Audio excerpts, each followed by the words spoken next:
त्यांनी थेट अजित पवारांचा राजीनाम्याची मागणी केली. काही जण याला राजकीय भूकंप वगैरे सुद्धा म्हणाले. बर. मग सरकारकडून काही कारवाई झाली का?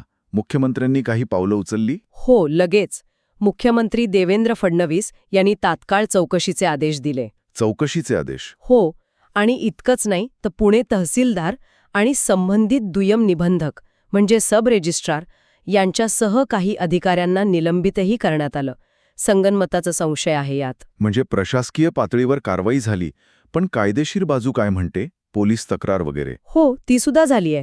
पुणे पोलिसांनी फसवणूक आणि मुद्रांक शुल्क चुकवलं प्रकरणी गुन्हा दाखल केलाय, म्हणजे FIR नोंदवलाय. FIR मध्ये कोणाची नावं आहेत? यात अमेडिया होल्डिंग्सचे भागीदार दिग्विजय पाटील, कुलमुख्त्यार पत्रधारक म्हणजे power of attorney holder Sheetal Tejwani आणि निलंबित झालेले दुय्यम निबंधक रवींद्र तारू यांची नावं आहेत. पण पार्थ पवारांचं